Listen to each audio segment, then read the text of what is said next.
Bien, hermanos, les invito a abrir sus Biblias en la primera carta a los Tesalonicenses, capítulo 4, versículos 9 al 12.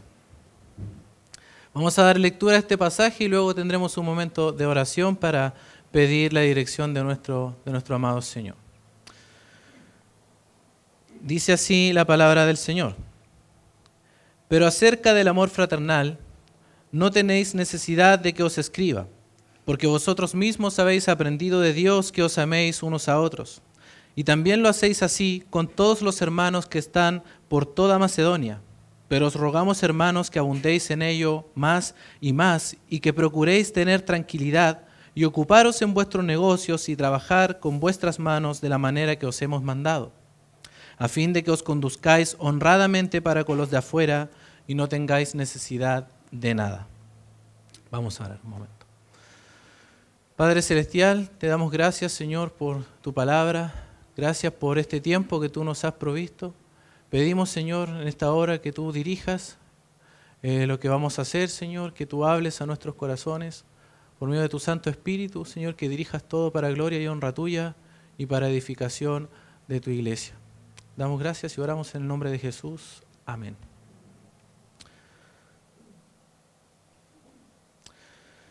A partir del capítulo 4, versículo 1 en adelante, el apóstol Pablo comienza la parte exhortativa de esta carta, en donde les recuerda las instrucciones que les dio a los tesalonicenses por el Señor Jesucristo acerca de cómo deben conducirse.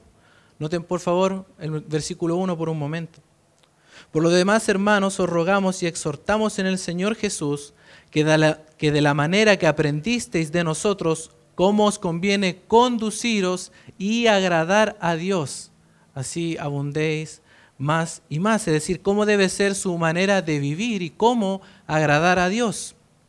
Es en este contexto en el que Pablo desarrolla toda su exhortación. Y lo primero que les dice es que deben vivir vidas santas, es decir, vidas apartadas de toda inmoralidad sexual. Porque esta es la voluntad de Dios. Su santificación, dice el versículo 3, es la voluntad de Dios. Corresponde al carácter santo de Dios, que la iglesia de Cristo también tiene que vivir. Esa es su forma de vivir. Y a partir del versículo 9 en adelante que acabamos de leer, Pablo va a tocar otro tema, que es el tema del amor fraternal. Un tema muy recurrente, ¿cierto?, en las Escrituras y muy pertinente para todo tiempo, porque por lo general nosotros nos olvidamos de esto, de examinar nuestras motivaciones y cómo estamos amando a los hermanos. Es un tema muy práctico, el amor fraternal. Dios se agrada de una vida en santidad. Dios también se agrada de una iglesia que crece y abunda en amor fraternal. Vamos a dividir este pasaje en tres partes principales. En primer lugar, el elogio acerca del amor fraternal, los versículos 9 y 10 en la parte A. En segundo lugar, la exhortación acerca del amor fraternal, versículo 10, la parte B. Y en tercer lugar, el alcance del amor fraternal, los versículos 11 al 12. Vamos entonces a lo primero, el elogio acerca del amor fraternal, los versículos 9 y 10. Dice el versículo 9, pero acerca del amor fraternal no tenéis necesidad de que os escriba. La palabra que se traduce amor fraternal se usaba en el griego clásico para definir el amor entre hermanos de sangre. Sin embargo, en el Nuevo Testamento adquiere una connotación distinta, más elevada, y se usa para referirse al amor entre hermanos en Cristo, entre aquellos que hemos sido redimidos por el Señor, que tenemos un mismo espíritu, un mismo Dios y Padre. El amor fraternal es el amor que debe caracterizar a todos los que estamos unidos a Cristo. Pablo también dice en Efesios capítulo 2, versículo 19, que somos miembros de la familia de Dios. Somos una familia en Cristo, compuesta por hermanos y hermanas con un solo Señor, un Espíritu, un Dios y Padre, una sola fe. Somos parte de un solo cuerpo. Ese es el amor fraternal. Y hermanos, el amor fraternal es tan importante que incluso es un testimonio a nosotros mismos para saber si estamos o no en la fe. Dice el apóstol Juan: nosotros sabemos que hemos pasado de muerte a vida en que amamos a los hermanos. El que no ama a su hermano permanece en muerte, dice 1 de Juan capítulo 3, versículo 14. Pero el apóstol Pablo les dice a los tesalonicenses que no tienen necesidad de que les escriba porque ellos han sido enseñados por Dios que se amen unos a otros. Pablo está elogiando a los tesalonicenses por la forma en que ellos ya se estaban amando mutuamente. Ahora, ¿cómo han sido ellos enseñados por Dios? En primer lugar, por medio del Espíritu Santo, que Pablo ya había mencionado en el versículo 8. También dice el Señor Jesucristo en el Evangelio de Juan, capítulo 14, versículo 26, mas el Consolador, el Espíritu Santo, a quien el Padre enviará en mi nombre, Él os enseñará todas las cosas y os recordará todo lo que yo os he dicho. Así que el Espíritu Santo es nuestro Maestro por excelencia. Él nos enseña todas las cosas, nos enseña a amarnos mutuamente. El Espíritu Santo, como nuestro Maestro, viene a morar en nosotros en el momento de nuestra conversión. Y de ahí en adelante somos enseñados por Él. Dios el Padre también nos enseña el amor. Dice el apóstol Juan en su primera carta, capítulo 4, versículo 10, en esto consiste el amor, no en que nosotros hayamos amado a Dios, sino en que Él nos amó a nosotros y envió a su Hijo en propiciación por nuestros pecados. En el mismo Evangelio Dios nos enseña el amor. Dios el Hijo, nuestro Señor Jesucristo, también con su ejemplo nos enseña el amor. Dice el Señor Jesucristo en el Evangelio de Juan capítulo 10, versículo 11, yo soy el buen pastor su vida da por las ovejas. Y por supuesto no hay una expresión mayor de amor que la cruz de nuestro Señor Jesucristo. El Señor Jesucristo allí en la cruz entregando su vida para redimirnos. Es en la cruz, hermanos, en donde el Señor exclamó, Padre, perdónalos, porque no saben lo que hacen. Cuando estaba allí en la cruz, muriendo por nosotros, estaba rogando al Padre el perdón para aquellos que le estaban haciendo todo ese mal. Dice Lucas capítulo 23, versículo 34. La cruz del Señor Jesucristo es un grito al mundo del amor de Dios. Es un testimonio a nosotros de su amor. Un comentarista dice al respecto sobre que han sido enseñados por Dios, dice lo siguiente, la enseñanza del Espíritu excede a las enseñanzas de los hombres. Y la enseñanza de los hombres es vana e inútil a menos que Dios enseñe. Y hermanos, todos los que hemos sido redimidos somos enseñados por Dios a amarnos unos a otros. Dios usa instrumentos humanos para esto, pero el que aplica esa palabra, el que nos enseña todas las cosas, es Dios. ¿Y cuál es la característica del amor fraternal? El amor fraternal se preocupa por el bienestar del otro. Pedro dice en su primera carta, habiendo purificado vuestras almas por la obediencia a la verdad, mediante el Espíritu, para el amor fraternal no fingido, amaos unos a otros entrañablemente de corazón puro, Esta es la característica del amor fraternal. Es un amor puro, es decir, sin dobles intenciones, no fingido.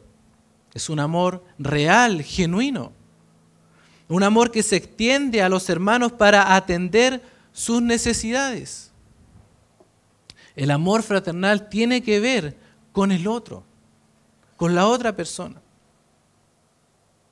No está centrado en uno, sino en la otra persona.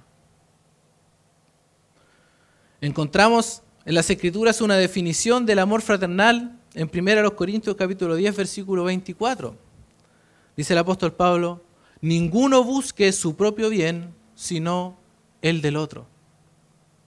Eso es, en esencia, el amor fraternal.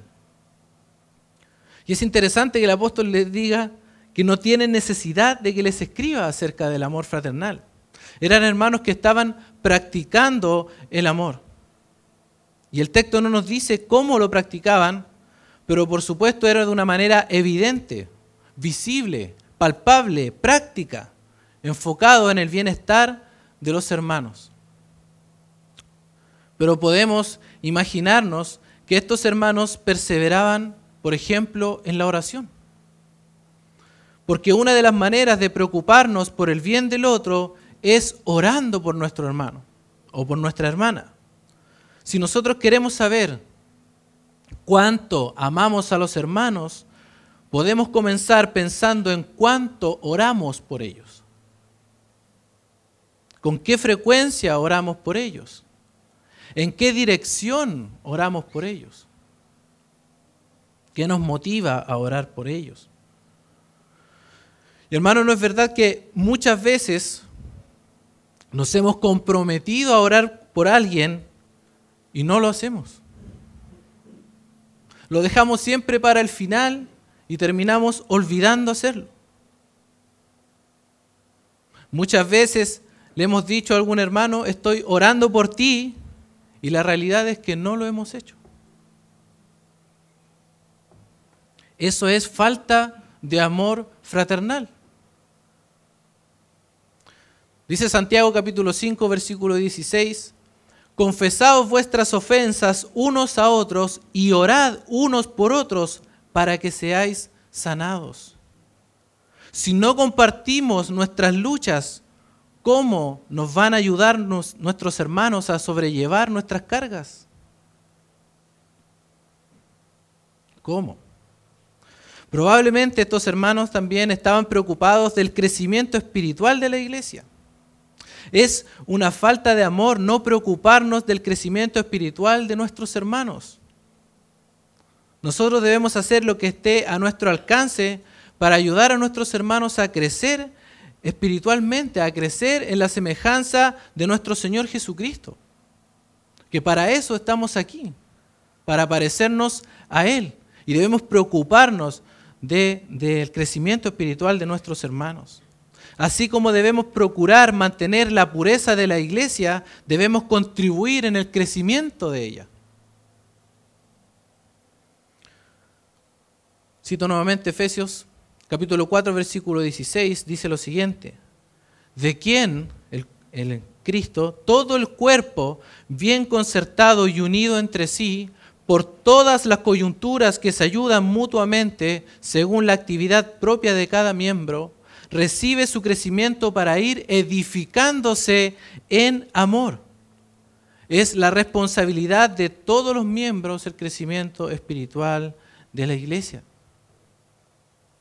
Esa es nuestra responsabilidad.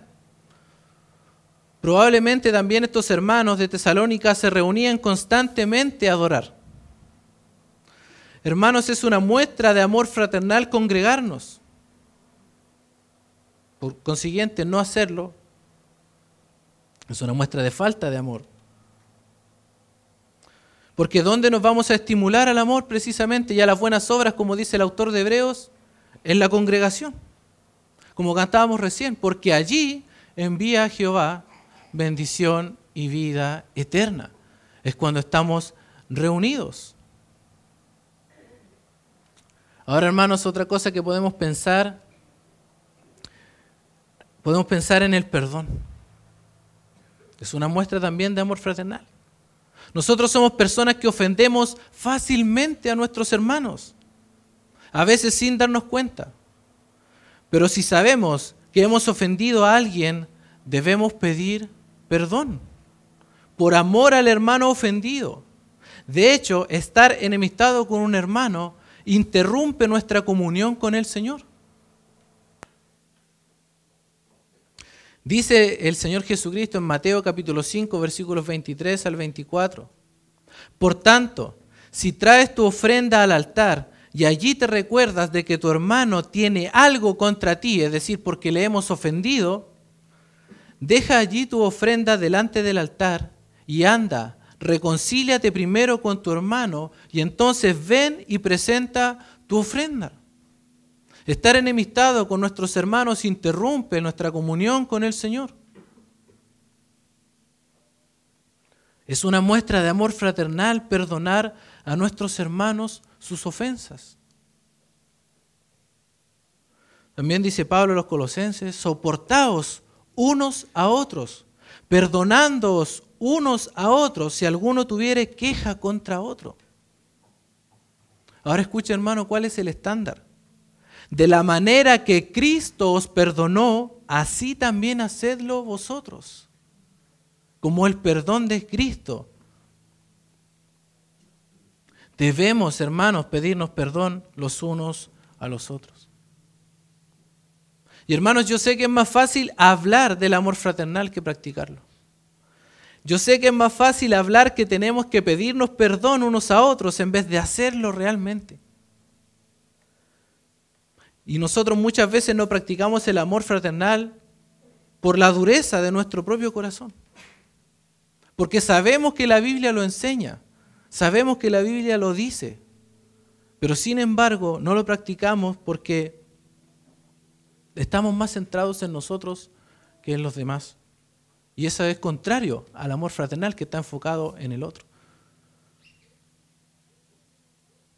Y esto, hermanos, lamentablemente podría estar mostrándonos que amamos poco a nuestro Señor Jesucristo. Porque si amamos al Señor, amamos a los que Él rescató, a los que Él constituyó como miembros de la familia de Dios. Amamos a aquellos por los que Cristo murió. El Señor Jesucristo dijo claramente, si me amáis, guardad mis mandamientos. Juan 14:15. ¿Y cuál es el mandamiento? Dice el Señor, un mandamiento nuevo os doy, que os améis unos a otros como yo os he amado, que también os améis unos a otros. ¿Y cómo los amó el Señor? Dice Juan 13:1, hasta el fin. Es decir, con un amor perfecto, compasivo, lleno de gracia. Así debemos amarnos como Cristo nos amó. Y sin duda el estándar es muy alto. Y nunca vamos a alcanzar la perfección en esta vida. Pero sin embargo damos gracias a Dios que nos dio su Espíritu Santo y Él nos enseña cómo amarnos unos a otros y nos capacita para eso. Porque no se trata de perfección, sino se trata de ser sincero en el amor a nuestros hermanos. De corazón puro, sinceramente, entrañablemente. Ahora, queridos hermanos, estos hermanos de Tesalónica no solamente se amaban entre ellos en términos de la iglesia local, sino que ese amor fraternal se extendió, por decirlo de alguna manera, fuera de las paredes de la iglesia. Noten conmigo el versículo 10 de nuestro texto. Y también lo hacéis así, es decir, de la misma manera como ustedes se aman en la iglesia local, también lo hacéis así con todos los hermanos que están por toda Macedonia. Y esto implica, hermanos, que hay una concordancia entre la fe y la práctica. Es decir, al practicar también el amor fraternal con otros hermanos que no son de la iglesia local, estaban viviendo verdaderamente su fe. Ahora, ¿notaron el énfasis en la palabra todo? Dice, todos los hermanos, toda Macedonia. Su amor práctico se extendió a las otras iglesias que estaban en toda Macedonia. Las iglesias más conocidas que estaban en la región en ese tiempo, o que nombra por lo menos la Biblia, son la iglesia de Filipos y la iglesia de Berea.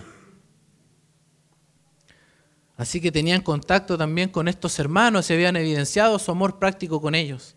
Ahora el texto tampoco nos dice de qué manera practicaban el amor con ellos. Pero aquí podemos pensar en la hospitalidad.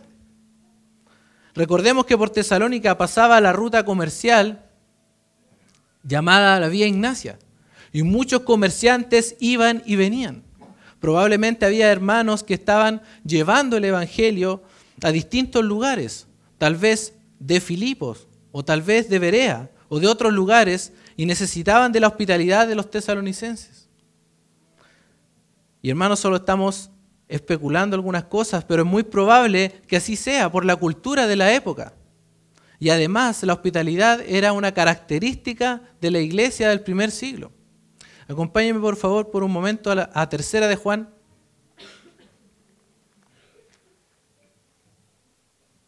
Tercera carta de Juan, versículos 5 en adelante. Tercera de Juan, 5 en adelante. Amado, fielmente te conduces cuando prestas algún servicio a los hermanos, especialmente a los desconocidos. Es decir, eran desconocidos para Gallo, pero eran conocidos para Juan, que está escribiendo. Los cuales han dado ante la iglesia testimonio de tu amor. Y harás bien en encaminarlos como es digno de su servicio a Dios para que continúen su viaje. Porque ellos salieron por amor del nombre de Él sin aceptar nada de los gentiles. Nosotros pues debemos acoger a tales personas, es decir, a los hermanos, para que cooperemos con la verdad. ¿De qué había dado testimonio? De su amor. ¿Al qué? A practicar la hospitalidad. Practicar la hospitalidad es un testimonio de amor y cooperación con la verdad. Es un privilegio hospedar a nuestros hermanos en casa y sobre todo aquellos que están llevando la palabra del Señor y necesitan de nuestra hospitalidad. ¿Y cómo debe hacerse esto? El apóstol Pedro responde en su primera carta, capítulo 4, versículo 9. Hospedaos los unos a los otros sin murmuraciones. Es decir, atender bien a nuestros hermanos sin hablar mal de ellos después. Sin quejas, sin hacerlo a regañadientes. Hablando mal de los hermanos que hospedamos con otros.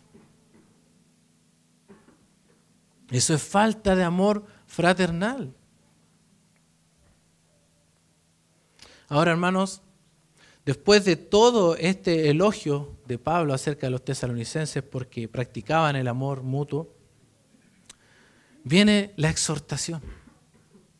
Y esto es lo segundo. El versículo 10 en la parte B. Dice, pero os rogamos, hermanos, que abundéis en ello más y más. Este es un llamado que Pablo hace aquí a no conformarse con lo que han hecho hasta ahora, sino a seguir adelante. No pueden quedarse allí, necesitan crecer más y más. Porque el amor, queridos hermanos, no es un logro. Nadie podría jactarse jamás de haber amado lo suficiente. La palabra que se traduce abundar significa superabundar, es decir, un exceso de amor. Es como un vaso desbordante que está siempre llenándose de agua y rebosa y nunca termina. Porque es desbordante, superabundante. Esto es lo que Pablo le está pidiendo a esta iglesia. Ustedes no tienen necesidad de que les escriba acerca del amor fraternal. Dios mismo les enseña, lo practican entre ustedes, lo practican con los hermanos de otras iglesias, pero les rogamos que superabunde ese amor, que todavía pueden dar más, necesitan crecer más en este aspecto. Este amor tiene que ser desbordante en ustedes, no se conformen con lo que han hecho hasta aquí. Y Pablo es consecuente con su interés en el crecimiento espiritual de las iglesias.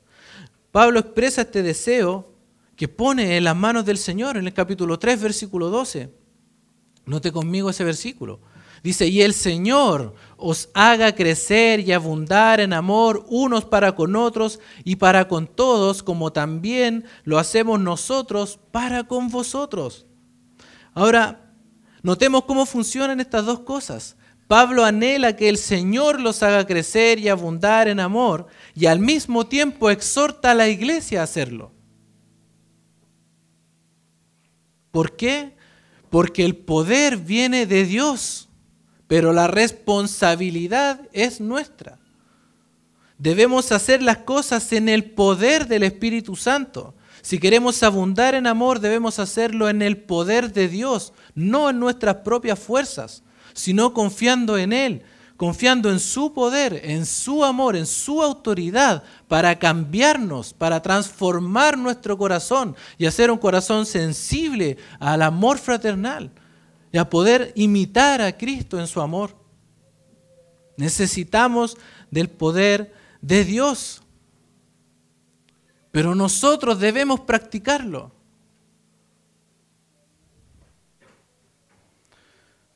Tal vez,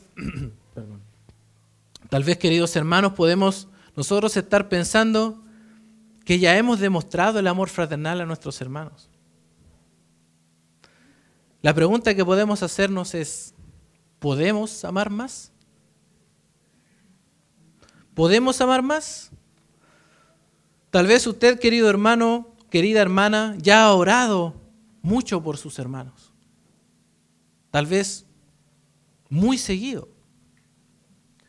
¿Puede orar más? Tal vez ya haya perdonado usted muchas veces las ofensas de sus hermanos. ¿Puede perdonar más? Tal vez, hermanos, hemos invertido recursos o hemos desgastado nuestras energías preocupándonos del crecimiento espiritual de nuestros hermanos. La pregunta es, ¿podemos esforzarnos más? ¿Podemos dar más?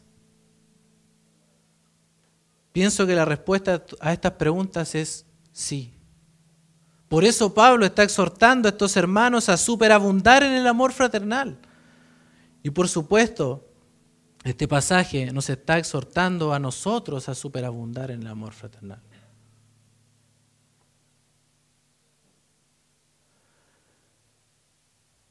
Hermanos, nosotros no podemos pensar que ya hemos cumplido con ciertas cosas, que ya hemos dado lo suficiente, que ya hemos orado lo suficiente, que ya hemos amado lo suficiente. Porque este es un camino, un proceso. En todo el tiempo que estemos acá debemos abundar en el amor fraternal. Y ante todo, dice el apóstol Pedro, tened entre vosotros ferviente amor. Ferviente amor. ¿Por qué? Porque el amor cubrirá multitud de pecados. Vamos a estar dispuestos a perdonar sus ofensas. Ahora, hermanos, ¿a quién nos parecemos cuando hacemos esto? A nuestro Señor Jesucristo. ¿Y acaso no es ese el propósito de nuestra vida? Ser semejantes a Cristo, ser semejantes a Él, imitar su amor.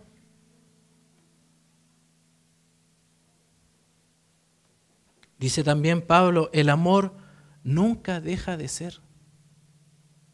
El amor nunca deja de ser. 1 Corintios capítulo 13, versículo 8.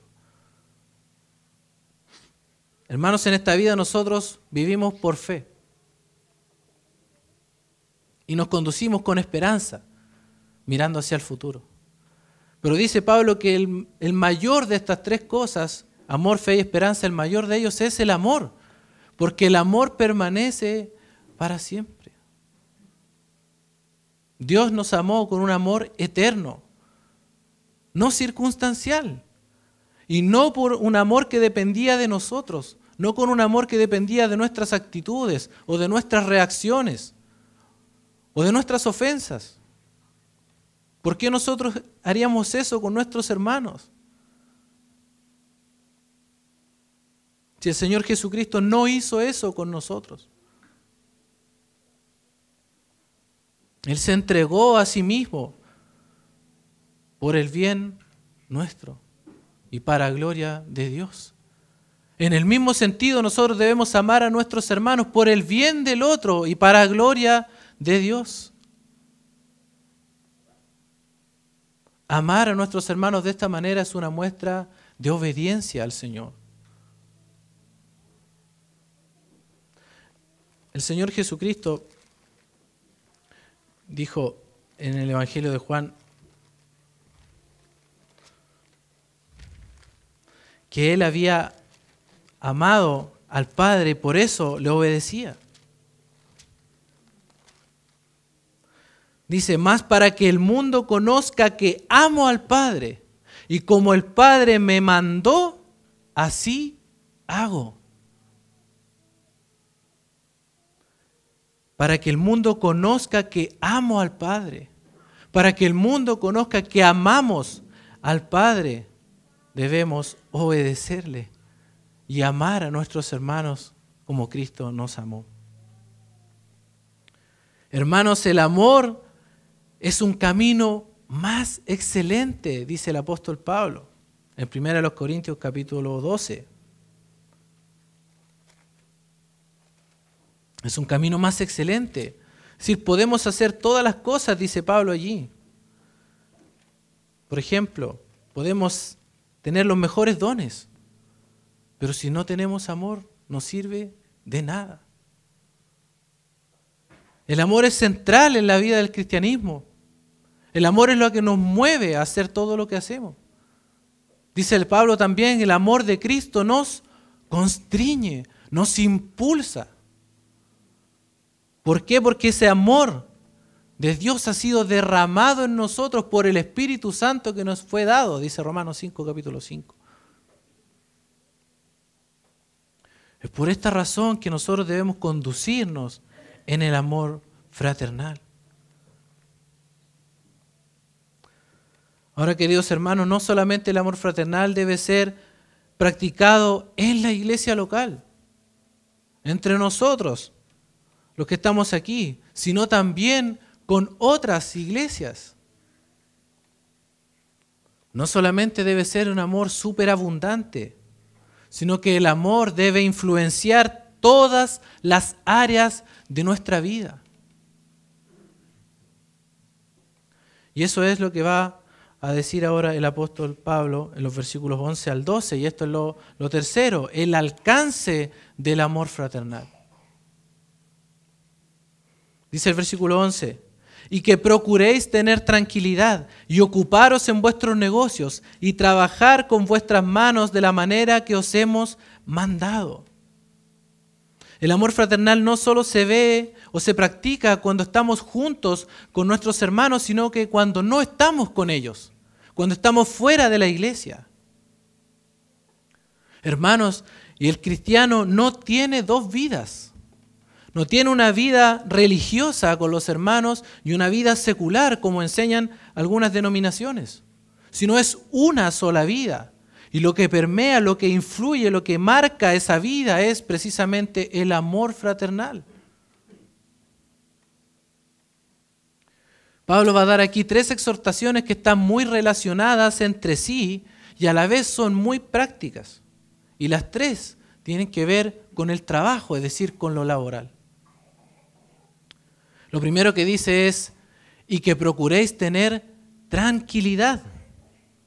La palabra que se traduce procuréis tiene el sentido de anhelar fervientemente algo. De hecho, la Nueva Biblia de las Américas lo traduce de la siguiente manera. Y a que tengan por su ambición el llevar una vida tranquila. Es decir, esfuércense. Su meta tiene que ser llevar una vida tranquila, alejada de los conflictos con los demás. ¿Por qué? Porque esto trae problemas o dificultades a la iglesia. Alejados de los conflictos con los demás y centrada en las necesidades y en la edificación de la iglesia. Es una vida tranquila, ordenada, preocupada de las cosas de la iglesia. También dice Pablo, y ocuparos en vuestros negocios. Y el sentido de esta exhortación es a mantenerse ocupado en sus propios asuntos. Es decir, no andar entremetiéndose en lo ajeno, preocupándose de la vida de los demás. Si lo notan, esto es contrario al amor fraternal. Andarse entrometiendo en la vida de los demás, como por ejemplo, de cómo ordena su casa, de cómo administra sus recursos. Y hermanos, una cosa es preocuparnos por las necesidades de los demás, que sería el correcto ejercicio del amor fraternal, y otra cosa es entremeternos en lo que no nos corresponde. Y por supuesto, cuando hay desinterés en lo laboral, hay espacio para estar de ocioso y entremetiéndose en lo ajeno. ¿Cómo evitamos esto? El apóstol Pablo añade, y trabajar con vuestras manos de la manera que os hemos mandado. La mayoría de los comentaristas argumentan que la razón por la que algunos hermanos habían dejado de trabajar probablemente o mostraban cierto desinterés en lo laboral era por su alta expectación del inminente regreso de Jesús. Evidentemente era una mala comprensión de esa realidad y eso de alguna manera provocó que ellos dejaran de trabajar. Y por consecuencia comenzaron a entremeterse en lo ajeno y a inquietar las vidas de los demás hermanos de la congregación con el regreso de Jesús. Por eso Pablo les dice, esfuércense en tener vidas tranquilas. No se entrometan en la vida de los otros hermanos y esperen el regreso de Jesús trabajando con sus propias manos. Entonces lo que hace el apóstol Pablo aquí exalta el valor del trabajo, porque algunos hermanos estaban despreciando trabajar. Probablemente estaban abusando, por decirlo de una manera, de la caridad de la iglesia, específicamente del amor que mostraba la iglesia. Y contrario a lo que muchos piensan en el día de hoy, el trabajo no es una maldición, sino una bendición. El regreso de Jesús no es una excusa para dejar de trabajar y la caridad de los hermanos tampoco lo es. El trabajo fue instituido por Dios para ganar nuestro propio sustento y a través del trabajo servir a Dios y a los hermanos. Acompáñenme por un momento a Génesis capítulo 2, por favor.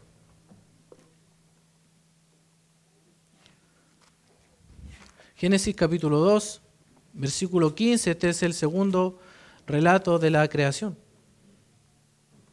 Dice el versículo 15,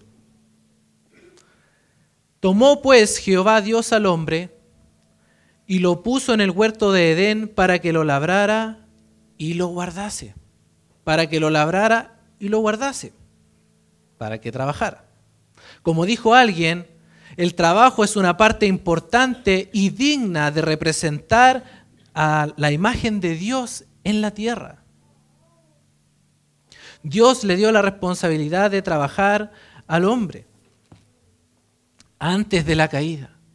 Y por supuesto, lo que cambió después de la caída fueron las condiciones en las que se realizaría ese trabajo.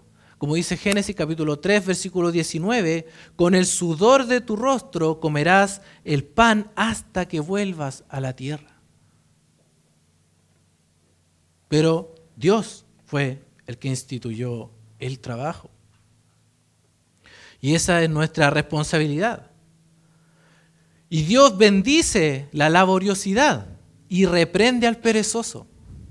Escuche, hermano, lo que dice Proverbios capítulo 12, versículo 11. El que labra su tierra se saciará de pan, mas el que sigue a los vagabundos es falto de entendimiento.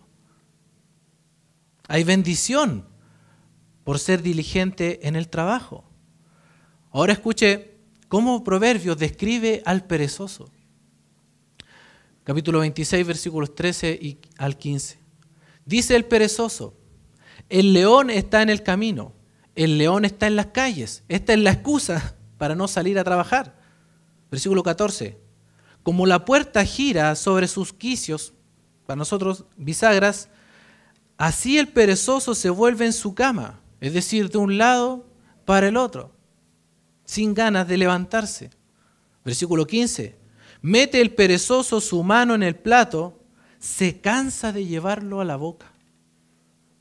Y hermanos, ¿quién encuentra comer un trabajo demasiado agotador? Pero así es el perezoso. Sin embargo, el apóstol Pablo está llamando a trabajar con sus manos diligentemente. Este es el principio, hermanos. Muy contrario al pensamiento popular de hoy en día, que no es nuevo, que aboga porque el Estado les dé todas las cosas. Y esto es lo que nosotros tenemos que también comprender, que la Biblia nos llama a ser diligentes en nuestro trabajo, a valorar nuestro trabajo, a ganarnos nuestro propio pan. Y como vamos a ver un poquito más adelante, el trabajo diligente es una expresión del amor fraternal. Todos los hermanos de Tesalónica debían esforzarse en esto, porque noten, esto no es una sugerencia. Dice el versículo 11 al final: de la manera que os hemos mandado. Esta es una instrucción. Ahora, ¿cuál es el propósito? Versículo 12. A fin de que os conduzcáis honradamente para con los de afuera. Eso es lo primero. Esto tiene que ver con nuestra forma de vivir delante de aquellos que no son creyentes, de aquellos que no conocen al Señor. Nuestro trabajo diligente va a dar un buen testimonio delante de los incrédulos. Y la idea de conducirse honradamente tiene que ver con que los incrédulos van a mirar nuestra vida y no van a tener nada que decir al respecto. Esa es la idea. Ahora, ¿por qué esto es importante? Porque nuestra conducta da testimonio del cambio interno que Dios ha producido en nuestra vida. Los incrédulos debieran preguntarse: ¿por qué esta persona es tan diligente en su trabajo? ¿Por qué esta persona es puntual? ¿Por qué esta persona es honrada? Y la respuesta es porque es cristiana, porque ama al Señor Jesucristo y ama a sus hermanos. Por eso trabaja diligentemente. Y esto el mundo puede verlo aunque no les parezca, aunque no estén de acuerdo, aunque muchas veces eso nos traiga conflicto con los colegas de nuestro trabajo, por no querer ceder ante esas presiones que ellos hacen. Por eso, hermanos, si usted tiene un trabajo y lo ha hecho con diligencia, persevere en eso. Eso también es dar testimonio de la fe, es dar testimonio de lo que el Señor ha hecho en usted. Porque muchas veces pensamos que el servir a Dios tiene que ver con predicar, tiene que ver con evangelizar. Y es verdad, pero también tiene que ver con la responsabilidad personal. De hecho, el propósito por el cual debemos conducirnos diligentemente en nuestro trabajo es para que eso nos dé una posibilidad o un puente para poder predicar el Evangelio, para que ese trabajo nuestro respalde el mensaje del Evangelio. Nosotros representamos a nuestra iglesia en nuestros trabajos. Y al ver los incrédulos cómo trabajamos, ellos se imaginan cómo es la iglesia y cómo son nuestros hermanos. Y por supuesto se imaginan cómo es el Dios al cual servimos. Los incrédulos no van a mirar la Biblia para conocer a Dios, nos van a mirar a nosotros.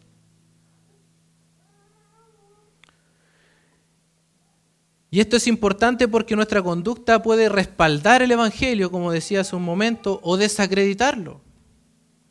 ¿Y cuántas veces hemos escuchado las excusas de los incrédulos? ¿Para qué voy a ir a la iglesia? ¿Para ser como él? Mira, él dice que va a la iglesia y hace movimientos que no corresponden en el trabajo. O siempre llega atrasado, siempre llega tarde.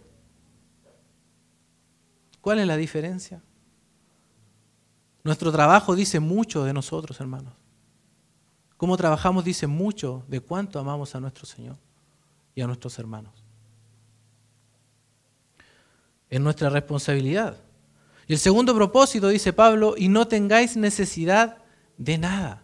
Y esto es lo que conecta mayormente con el amor fraternal. Porque trabajar con nuestras manos no es solo para suplir nuestras necesidades y las de nuestra familia, que es lo principal, sino también para suplir las necesidades de la iglesia, las necesidades de aquellos hermanos que están pasando por alguna necesidad, valga la redundancia. Por supuesto, hermanos, que esta es una exhortación para aquellos que no tienen ningún impedimento físico para trabajar o etario, sino para aquellos que pueden hacerlo. Y no tengáis necesidad de nada. Esto no es un llamado a la abundancia de bienes materiales como también está tan de moda hoy. Todos trabajan para llenarse de cosas materiales, de riqueza y hacer ostentación de todas estas cosas. Pero el propósito por el cual trabajamos es distinto. Es para que no tengamos necesidad de nada. Y para que la iglesia tampoco tenga necesidad de nada. Trabajamos para tener con qué ayudar a mi hermano cuando éste tenga una necesidad. Porque nuestro trabajo también es un servicio a los demás. Para eso es el trabajo. Por eso, querido hermano, si usted tiene un trabajo, valórelo. Valórelo. Sirva al Señor allí en ese trabajo con diligencia. Escuche lo que dice Efesios capítulo 4, versículo 28. El que hurtaba, no hurte más, sino trabaje, haciendo con sus manos lo que es bueno. ¿Y cuál es el propósito? Para que tenga que compartir con el que padece necesidad. Es decir, trabajar diligentemente y cubrir nuestras necesidades también debiera capacitarnos para poder ayudar a nuestro hermano cuando tenga necesidad.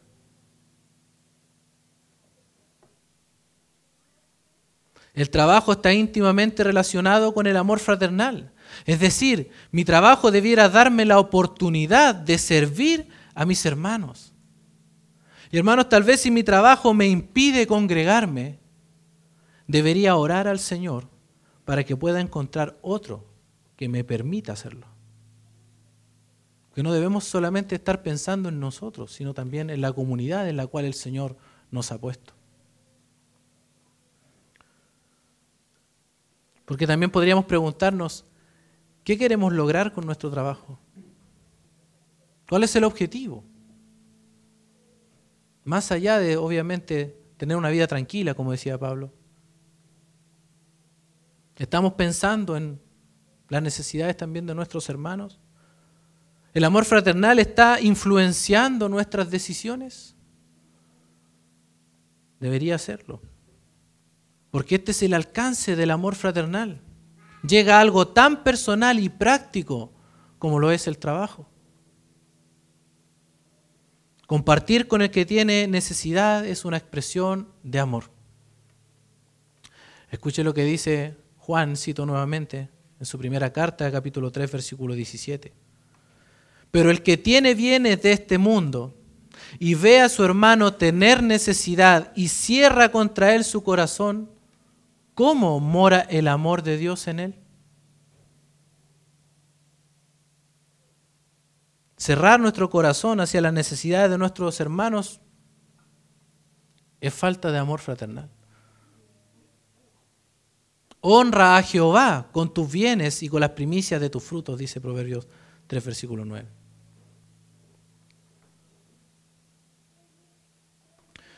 Como decía hace un momento, hermanos, el amor y el trabajo están muy relacionados. Muy relacionados. De hecho, es el modelo apostólico. Notemos, por favor, en el capítulo 2 de nuestra carta, versículos 8 y 9.